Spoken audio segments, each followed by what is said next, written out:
श्री सद्गुरु महाराज की जय। पूज्यपाद महर्षि संत सेवी परमहंस जी महाराज का प्रवचन ईश्वर विश्वासी बने, इस प्रवचन का दूसरा भाग। कल के प्रवचन में हम लोगों ने सुना था, यद्यपि असत्य देत दुख अहई। यही बात गोस्वामी तुलसीदास जी ने कही है। यह प्रत्यक्ष सत्य है कि संसार असत्य है, लेकिन उसका जो दुख सुख है वह तो हम लोग भोग ही रहे हैं। इसलिए संत सूरदास जी महाराज ने कहा है, ताते से ये यदुराई। अब आगे, ताते से ये यदुराई, संपत्ति विपत्ति विपत्ति सौ संपत्ति, देह धरे को यह सुभाई। तरवर फूले फले पड़ी हरे, अपने काल ही पाई। सरवर नीर भरे पुनि उम्रे, सूखे खेह उराई। द्वितीय चंद्र बाढ़त ही बाढ़े, घटत घटत घटी जाई। सूरदास संपदा आपदा, जिनि को पति आई। यह संसार सापेक्ष है। यहाँ दुख है तो सुख भी, लाभ है तो हानि भी। हम देखते हैं, एक पेड़ है, उसमें फूल होता है, फल होता है, फिर सब झड़ जाते हैं। एक सूखी नदी है, वर्षा हुई, पानी जम गया, बाढ़ आई, पानी भर गया, फिर कुछ दिनों के बाद पानी सूख जाता है। अमावस्या तिथि में सारी रात अंधेरा रहता है, परिवा तिथि में चंद्रोदय होता है, पश्चात द्वितीया आती है, होते होते चांद पूर्णिमा को प्राप्त होता है। सारी रात प्रकाश ही प्रकाश बना रहता है। वही चंद्रमा पूर्णिमा से घटते घटते अमावस्या को प्राप्त होता है, पूर्ववत अंधेरा छा जाता है। इस तरह संपत्ति और विपत्ति का घटना और बढ़ना संसार का नियम है। सब दिन एक सा नहीं रहता, इसलिए क्या करो, जो घटे नहीं बढ़े नहीं, सदा एक रस रहे, उस राम की भक्ति करो। ताते से ये यदुराई, संपत्ति हो या विपत्ति, इस पर विश्वास नहीं करो कि यह सदा रहने वाला है। वह परम प्रभु परमात्मा कहाँ है और कहाँ नहीं है, वह सर्वत्र है। जब कौरवों की सभा में द्रौपदी की साड़ी खींची जा रही थी तो बेचारी विलख विलख कर रो रही थी। करुण क्रंदन करती हुई वह भगवान को पुकारने लगी, दुख हरो द्वारिका नाथ शरण में तेरी। बिन काज आज महाराज लाज गई मेरी। दुह शासन वंश कुठार महादुखदाई। कर पकड़त मेरी चीर लाज नहीं आई। पांचों पति बैठे मौन कौन गति होई। ले नंद नंदन को नाम द्रौपदी रोई। करी करी विलाप संताप सभा में तेरी। दुख हरो द्वारिका नाथ शरण में तेरी। भक्त के पुकारने में देर होती है, भगवान के पधारने में नहीं। द्रौपदी की करुण पुकार भगवान सुनते हैं और उसकी सारी बढ़ने लग जाती है। दुशासन की भुजा में 10,000 हाथियों का बल था। सारी खींचते खींचते उसकी भुजा का बल समाप्त हो गया, लेकिन सारी समाप्त नहीं हुई। सारी का पहाड़ लग गया। द्रौपदी की प्रतिष्ठा बच गई। महाभारत के युद्ध में कौरवों का विनाश हुआ, पांडवों की जीत हुई। युधिष्ठिर महाराज राजगद्दी पर बैठे और निष्कंटक राज्य करने लगे। एक दिन भगवान श्री कृष्ण ने कुंती से कहा, जिस काम के लिए मैं आया था वह काम पूरा हो गया, अब हमको जाने की आज्ञा दीजिए। द्रौपदी के साथ पांचों भाई पांडव वहां बैठे हुए थे। द्रौपदी ने कहा, केशव, सब काम तो आपने अवश्य किया, लेकिन कौरवों की सभा में जब मेरी पूरी फजीहत हो गई तब आपने हमारी रक्षा की। भगवान कृष्ण ने कहा, द्रौपदी, उसमें तुम्हारा दोष है या मेरा? द्रौपदी ने कही, दुशासन ने जैसे ही मेरी सारी पकड़ी वैसे ही मैंने आपको पुकारना शुरू किया, लेकिन आप देर से आए। भगवान कृष्ण ने कहा, देखो द्रौपदी, दूसरे का छोटा सा दोष लोग बहुत बड़ा बनाकर देखते हैं और अपना बहुत बड़ा दोष रहने पर भी उसको बहुत छोटा मानते हैं।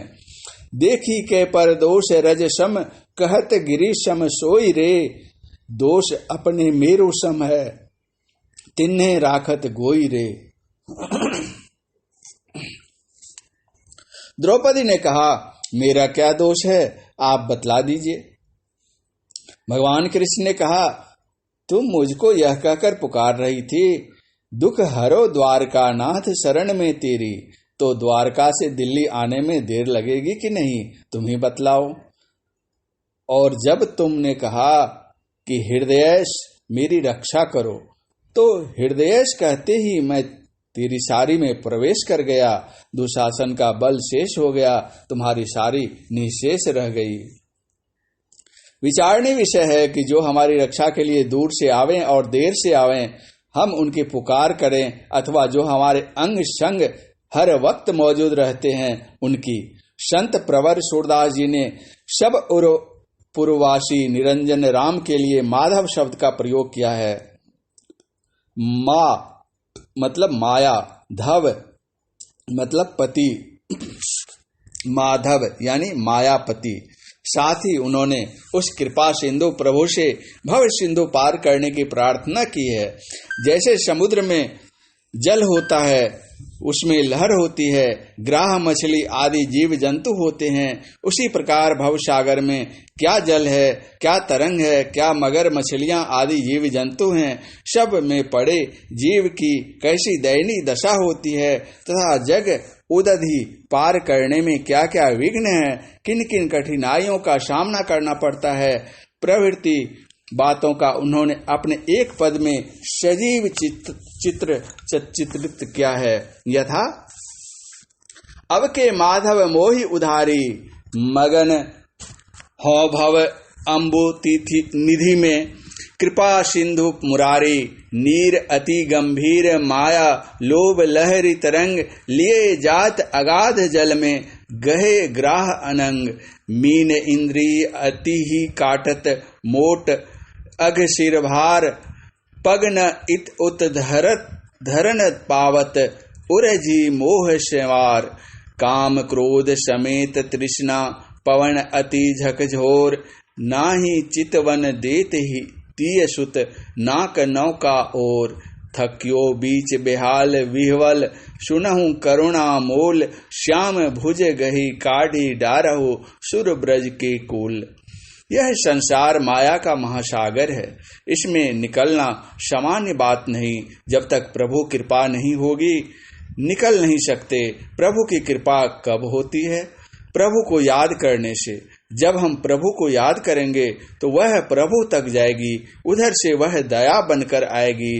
उनकी दया मिल जाने से सब कुछ हो सकता है। संत मत बतलाता है कि एक ईश्वर का पर विश्वास करो, उस ईश्वर की प्राप्ति अपने अंदर होगी, इसका दृढ़ निश्चय रखो। गोस्वामी जी ने कहा है, एक भरोसा, एक बल, एक आश विश्वास। एक ईश्वर की भक्ति करो। जैसे वृक्ष की जड़ में पानी डालने से समूचा वृक्ष हरा भरा हो जाता है, फूलने फलने लग जाता है, उसी तरह एक ईश्वर की भक्ति में सबकी भक्ति हो जाती है। संत कबीर साहब की वाणी है, अक्षय पुरुष एक पेड़ है, निरंजन बाकी डार, तीर देवा शाखा भये, पात भया संसार। संत सुंदरदास जी ने भी एकेश्वरवादी बनने की सीख दी है और त्रिगुण के पड़े निर्गुण को पकड़ने की प्रेरणा दी है। यथा ब्रह्म कुलाल रचे बहुभाजन, कर्मन के वश मोहि न भावे, विष्णु ही संकट आय परे, गर्भ काहुक रक्षक काहु सतावे, शंकर भूत पिशाचन के पति, हाथ कपाल लिए बिललावे, ताहि ते सुंदर त्रिगुण त्यागी, सो निर्गुण एक निरंजन ध्यावे। इस प्रवचन का शेष अंतिम भाग अगले प्रवचन पाठ में। पूज्यपाद महर्षि संत सेवी परमहंस जी महाराज का यह प्रवचन दिनांक 8/4/2002 ईस्वी को अखिल भारतीय संत मत सत्संग के 91वें वार्षिक महाधिवेशन कटिहार में अपराह्नकालीन सत्संग के शुभ अवसर पर हुआ था। श्री सद्गुरु महाराज की जय।